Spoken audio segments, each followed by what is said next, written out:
And my hunch is now that we live in this post-pandemic world, we're trying to kind of work through what's work life mean to us. So many people now are working virtually. Do you think that has made this idea of career purpose more important, less important, or about the same? I think if I could use a different word, I think there's more of a focus on it now. Okay. Say more about that. I think it's always been important. If you go back really far in history, it's kind of like, well, I don't care what your career purpose is. We got cows to milk at 5 a.m. Like, you know what I mean? But now with the information and the access that we have and the possibilities and the types of jobs that are available, I think it's been important, but the kind of environment and the system that we had going didn't allow for as much of a focus on it. Whereas when the pandemic hit, what I saw happening was a lot of people who were maybe afraid to leave a position earlier, or even have a conversation with their manager about tweaking their role slightly, suddenly either found themselves laid off or rethinking life in a bigger way. And so it opened up more opportunity to have those conversations and to focus on what matters. Welding together practical insights and powerful conversations to forge world-class leaders. This is the Leadership Foundry Podcast. This is the Leadership Foundry Podcast. I'm your host this week, Brandon Smith.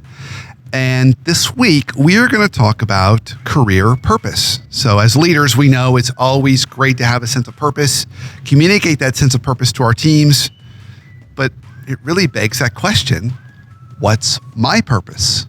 What's your purpose? And so to guide us on this journey here today, I have my wonderful friend and colleague, Ashely Freeman. Ashely, really excited to have you on the show here today. Glad to be here. Thanks for having me. And really excited about your book. So the path to your career purpose. I mean, it couldn't be more teed up better for our conversation than to be talking about your book here today. It's my favorite topic, so. Yeah, I could see why. So maybe a good starting place, we think about like today, we've come out of the pandemic, people are working remotely, people are maybe quiet quitting is more of a thing. Mm-hmm. There's just this sense of, like, why am I doing all this? Mm. So why is purpose even important for folks? Why are we even talking about this here today, at least from your vantage point? Oh gosh, what a great question. There's so many reasons. One that comes to mind is what you just said. If we have an epidemic, so to speak, of quiet quitting, then what's a key to getting people really engaged is to do work that they love. So, and when you're doing work you love, you're motivated, you're like I said, you're engaged, and then you go home and even if you're tired after a long day, it's the best kind of tired. It's almost like work and play are the same thing. And I'm a little biased on the subject, but I feel like there's no other way to live than to do a life of fulfilling work. So I think hearing people say that, just feeling that sense of just like it was play, like just that fun tired. I'm sure they're sitting here saying to themselves, I want that. Mm-hmm. So what are some good starting places? How do we start to think about discovering our career purpose, or even evaluating what we're currently doing and seeing if it's the right fit? Can I ask your audience a question? Can we do a little exercise? Sure. Is that okay? Sure. A little improvise? Of course. Okay. This is my favorite question to get people immediately out of their to-do list and into this topic. Okay. Because I'm sure, we're all busy. Your listeners are busy. I'm busy. You're busy, right? How do we get out of the to-do list and into this topic? My favorite question to ask people is to just do a quick visualization, okay? So we're going to fast forward to the last day in your career. Okay, so we're going into the future, and now it's like my retirement day. Last day I'm going to work. The very last day. Okay, so maybe you're working remotely and you're closing the laptop for the last time, or maybe you're in the office and you're locking the door for the last time. So we're there? Are we all there? Okay, got some nods in the room. Excellent. Okay, so we're there. The question is, what are you most proud of accomplishing in your career? What are you most proud of accomplishing in your career? That's a good question. Do you have an answer? Do I have an answer? Gosh. I know we're asking your audience, but... Well, the first word that comes to mind for me would be impact. Yeah. thinking about impact. And ideally, it's, from my vantage point, impacting over the season of my life and career, a lot of people, helping them make their workplaces and working lives smoother and better and easier. So that's my first reaction to that question. That's perfect. There's not a right or wrong answer, as you can imagine. But let's take that, right? So and back to your question, if you're looking for ways to find more fulfilling work, if it's not going through that filter that you just gave us, it's not going to be fulfilling. Now, it can lead to that, right? We all do administrative tasks and things that maybe aren't directly impacting people, but ultimately, what's going to be most fulfilling to you is the kind of work that you're already doing, which is great. You're a great example of someone who's followed their career purpose path. But ultimately, all of those tasks, if they're leading up to a sense of having made that impact on people, it's going to be fulfilling work for you. So whoever's listening, watching, whatever your answer was, that can be the lens and the filter that you think about any task or meeting or project or job you've had in the past or job you're thinking of having. If it checks that box for you, then it's going to be fulfilling. It's a pretty easy first way of thinking about it if you haven't thought about this before. So let's go a little more challenging down this path. All right. Let's say someone says, okay, I figured it out. I got my answer, Ashely. And the work I'm doing, it's not clicking with my answer. What do they do? What happens if there's a disconnect? Quit your job tomorrow. No, I'm kidding. I'm kidding. Don't sue me. I didn't. Okay. It was just a joke, people. Okay. I did leave a position to follow my career purpose, but I'm very, very clear in the book that's not necessarily what I advocate for. There are so many options in that we have. I think there's two things we need to remember. One is to get further clarity on what that is, because that initial answer is very high picture, big picture, high level. And the other thing is that there's so many options, like I said. So there's hobby projects. There's getting in on different meetings along that topic at work. Maybe, who wants an extra meeting, right? That's fine. So maybe there's someone else in the office who is interested in a project you're currently working on and you guys can trade. Maybe there's, I talked about in the book, there's a fellow colleague of mine who, in the context of her annual performance review, negotiated a whole new role in her company that was better suited to those passions. It could be leaving, but it doesn't have to be, right? That was a joke. But back to the first point, that if you can't really get there in terms of making changes and moves until you're clear on what does that mean. Okay, so I want to impact people. Well, how, right? And even once you get that next level of clarity, well, what does that mean? So there's a pretty simple process that I used that I recommend to people, and it's not what people initially want to hear, but it is very simple. And it's simply just to follow how things make you feel throughout the day. Okay, so is that something we do every hour? Is it we do it every few hours? What's kind of the, if we were using our phones and we put a timer on it, when would we set the timer, and what are kind of questions we need to ask ourselves?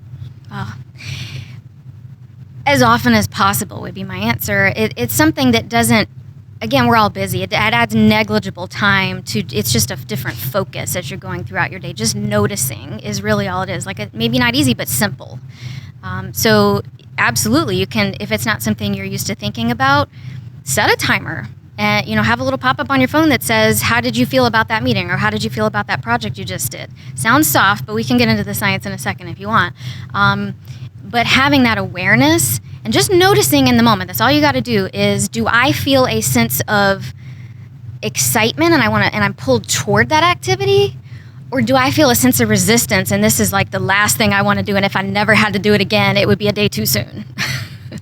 What is that feeling that you have? And plenty of activities or meetings or conversations will fall in the middle there, and maybe we don't have a strong feeling, but you've got this sort of inner compass that is leading you either directly towards your career purpose with those stronger feelings, of excitement or directly away from your career purpose with the sense of repulsion? That the smile on your face tells me you have an idea. I think I'm a messy person. Okay, tell me more. So here's why.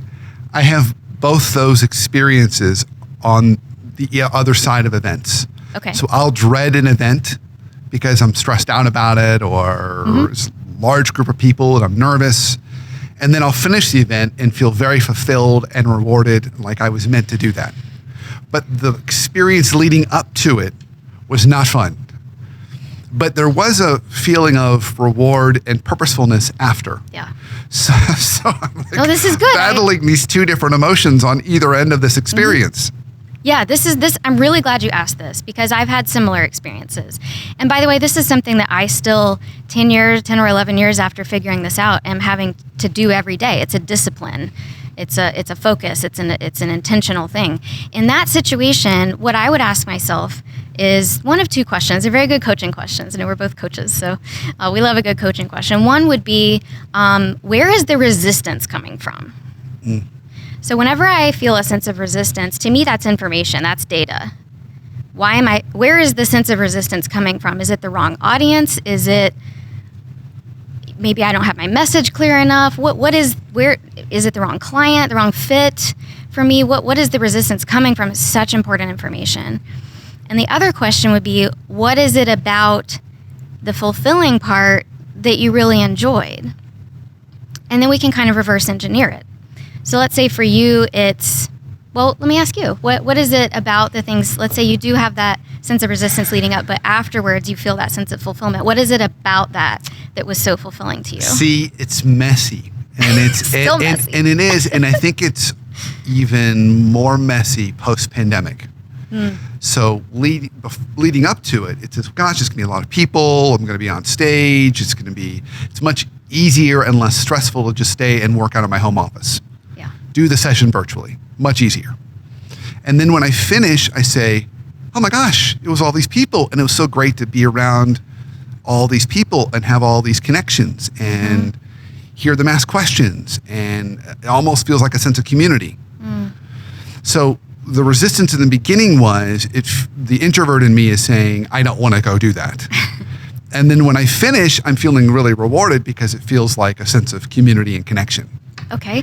But they're stressed to put myself in that position. Sure. And I know all about introversion and shyness as well. So the question then, you used a couple of important keywords, community and connection.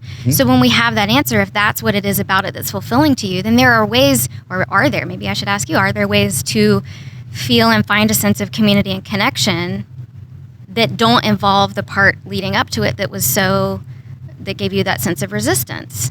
Again, I'm a little biased. I think that opens up infinite possibilities. So there are a lot of people that, for whatever reason have some reason why it's difficult for them to do what they would consider to be their dream job.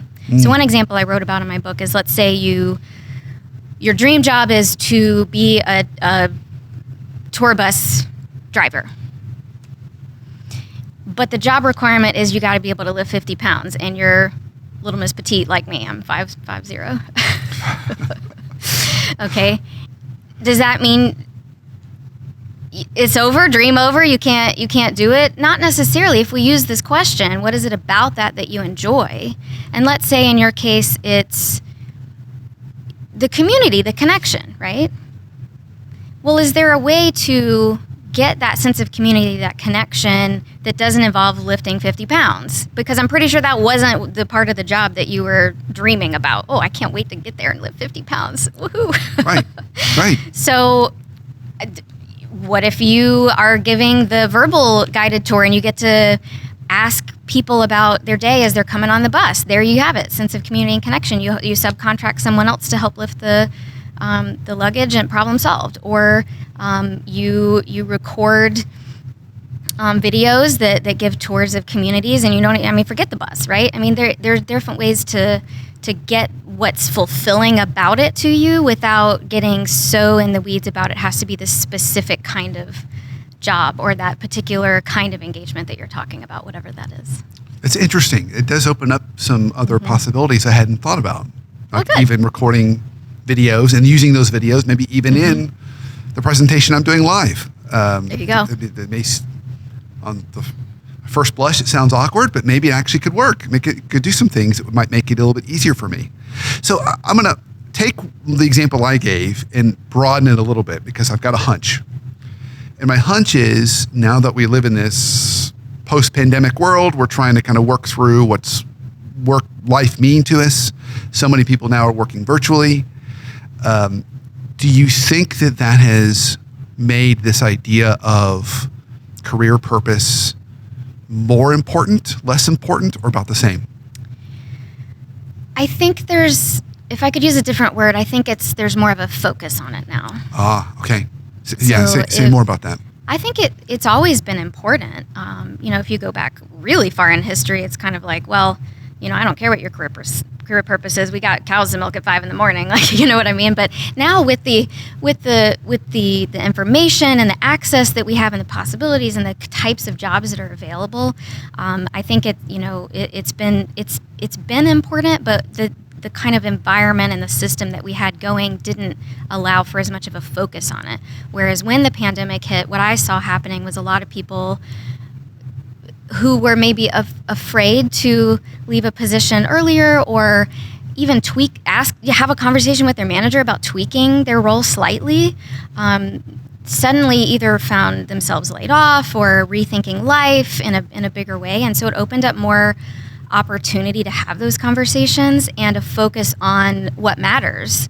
That's not the only thing that caused the Great Resignation and the quiet quitting, but I think it's definitely something that came into much greater focus with the massive changes that we all experienced. Yeah. So now I agree with you completely. And the nice thing that you said is it opens up new opportunities and possibilities. Right. That now maybe if I really always wanted to live in a certain part of the country, I might actually be able to do that and still keep the job I have right now. That's right. And I could figure out a way to make that work. So there's more flexibility, more options on the menu. Yes. So now I want to take our conversation and move it a little bit towards the leadership angle. Okay. So why is it so important that leaders think about this question of purpose for themselves rather than just do the job? What's the role that purpose plays for leaders? I think it's motivation. It's getting the best out of your employees. This is why we have quiet quitting, right? And I would imagine most of your audience is familiar with that, but just the idea of showing up to work and doing the minimal necessary. You're paid a certain amount, you go, you do your job, you do it well, and you come home and the problem for me is that there's such a missed opportunity there because your employees may be going home and they're enjoying their family and their hobbies, and that's where they're getting their sense of enjoyment. And then they're dreading Monday and surviving to Friday. And it doesn't necessarily mean it has to be a bad job. It's just that if it's not connected to a sense of purpose, something bigger than them, an impact that they can have, that wouldn't require changing the entire job or necessarily moving them to another team, although that's an option.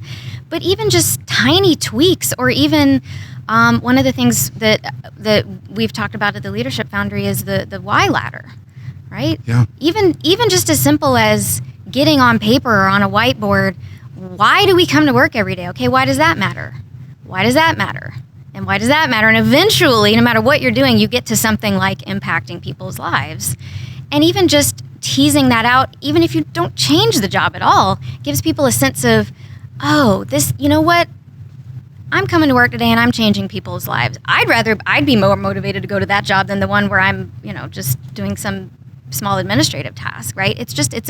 Even if it's just a reframe, that increases engagement and motivation. And I'd rather have the team that's engaged and motivated. I don't know about you. Yeah, totally. So there's an interesting contradiction in our whole conversation here. And the contradiction is this. We're talking about finding your career purpose so you can have your purpose, so you can be more fulfilled and more focused and more motivated and find more meaning. And yet, the irony in all this conversation is the best purposes are not about you, right? They're about some need in the world that we're trying to meet. how we're great. helping customers or helping the world in some way or doing something for someone else. Yeah. So I don't know if you have any comments around that, but it's an interesting irony because when we think about quiet quitting, there's a lack of purpose in that job. I'm doing just the bare minimum to get by. But when there's a sense of purpose, you're getting paid and you want to get paid fairly. But sometimes you do things beyond what you're getting paid because you feel such a sense of calling to what you're doing. We see a lot of that in say, the nonprofit space or teachers in public schools, where people go above and beyond what they're getting paid to do because they're so drawn to that particular mission or vocation. So I don't know if you have any thoughts about that interesting irony, because it is such a contradiction. I think it's very true, and it just makes me think of Brandon, you were one of the first people that made me think about this topic, because many years ago, I don't know if you remember, but you put out some content around figuring out what your purpose is. One of the questions you asked is, what makes you mad or sad in the world? Or what did you need growing up and not get? Or what did mom and dad need growing up and not get? Oh, you remember all these questions, Ashely. That was a long time ago. It was kind of an important topic to me. And I remember sitting there journaling and thinking about this and trying to figure this out. Guys, it's not an easy thing that you can just figure out today necessarily. I mean, if you can, that's fabulous. But it's something that's very difficult to think through. And so I think it's a really important point that you're making, is that and I'll put it this way, one way that when I'm giving talks about this, one thing that I inspire people to think about is what I would call a peak or a valley moment in your life. So where you felt one of the greatest joys you've ever felt, and how can you give that same joy to others? Oh, wow. Or one of the greatest pains, maybe, and how you can help others prevent that kind of pain in their life. Those are gold when it comes to purpose. That gives us an immense sense of fulfillment when we think about those. So, for example, in my particular situation, so my dad happened to be someone that was very encouraging in my life. I dedicated my book to him, spoiler alert. And, I just remember small moments where there was nothing in particular going on. These don't have to be graduations and birthdays and, deaths in the family and things like that necessarily. But there was a moment that comes to mind that really informs my purpose, where we were just playing a board game. Nothing monumental going on. But again, what's that question? What was it about that moment that was so special or so joyful to me? And the answer for me was that I just felt good enough. Like, just good enough because I existed. And so that, for some random small moment like that, to stand out to me so strongly from my childhood, that's a really important clue.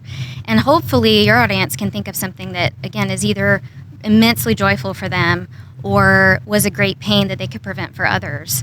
And when we really focus in on what it was about that, and give that to others, that's purpose gold right there.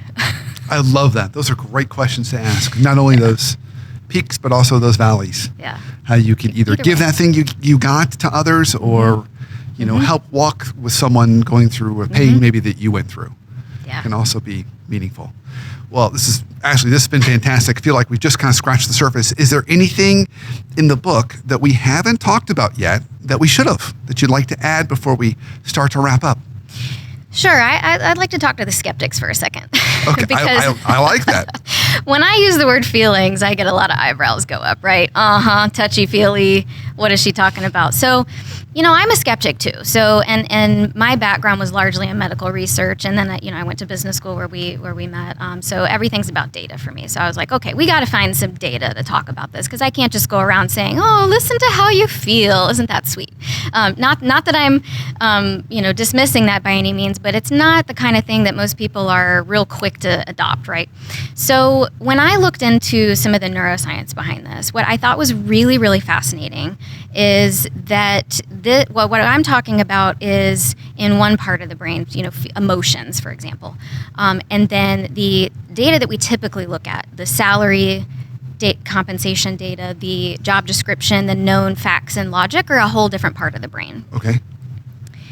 What's so interesting is that they're extremely effective when you combine them. Interesting. And I think that the opportunity and the mistake that we often can make is leaving out the feelings data from the rest of the data.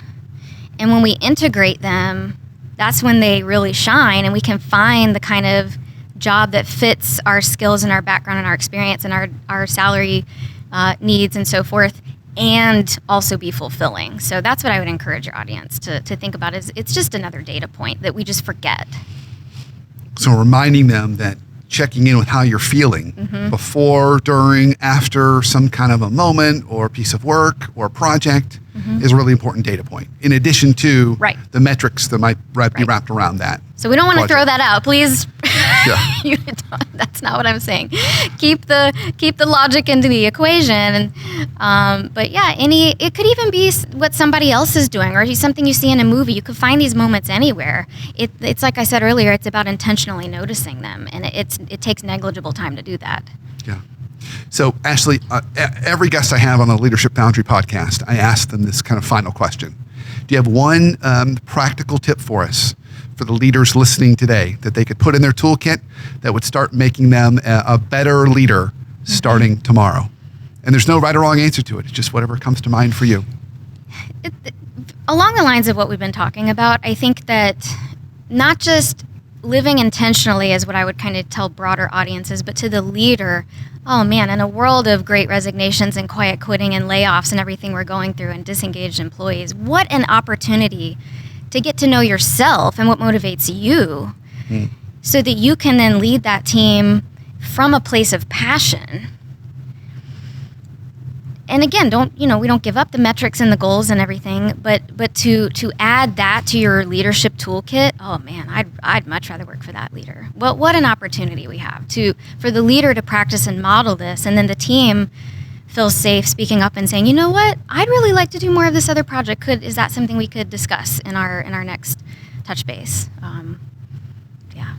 And I love the extension of that too, because then if you have that self-awareness and you own it, and you say, gosh, I realize I don't even like doing this other kind of work. And you can hire somebody that does that work and does it better than you and maybe even loves doing it. That's right. So that you can focus more of your time on this thing over here. So much more efficient with the resources. I mean, if this is driven by, the amount of profit and resources that we have in the company, I mean, what a better way to allocate them in such an efficient way than to have the right employees doing the right work that they're intrinsically motivated to do. Oh man, it just doesn't get much better than that. And then they're enjoying their work and they're not dreading Monday. And then a little, what did you say one time? A little star falls from the sky and everybody's and a little rainbow forms. No, I mean, but seriously though, I mean, it's an extremely efficient system when we have the right people working on the right things and they're driven by their own motivation. So why not? Yeah. So I love it. So if people want to learn more about you, or more importantly, buy a copy of this amazing book or multiple copies of this amazing book, where can they go? Sure. The easiest thing would just be my website.